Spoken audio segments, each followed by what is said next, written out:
Types of earthing systems. Welcome to this presentation on types of earthing systems. In this session, we will explore different earthing arrangements, their characteristics, and where they are commonly applied. TNS system. The TNS system has separate conductors for neutral and protective earth. The protective earth conductor is directly connected to the ground at the source. This design provides a low-impedance fault loop, which ensures that any electrical fault is quickly detected, and the power supply is rapidly disconnected to prevent hazards. TNCS system. In the TNCS system, the neutral and earth are combined into a single conductor, called PEN, for part of the system, typically from the transformer to the building. Inside the building, this PEN splits into separate neutral and protective earth conductors. This method is widely used in residential and commercial installations because it provides both efficiency and safety. TNC system.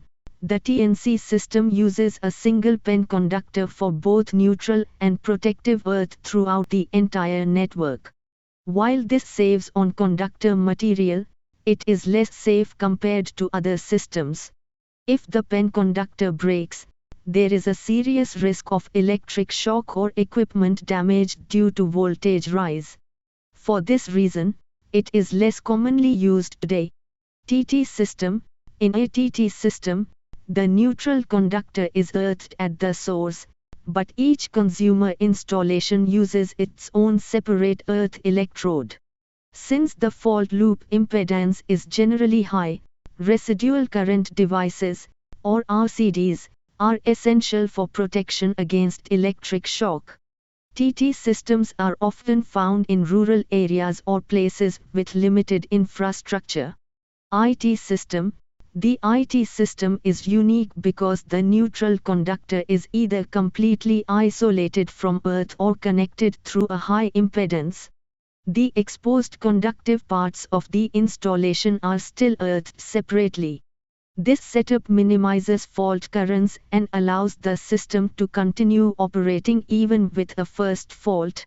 It is especially useful in critical facilities like hospitals and certain industrial plants where continuous power supply is essential. In summary, each earthing system has its advantages and limitations. The choice of system depends on factors such as safety, cost, and the criticality of supply continuity.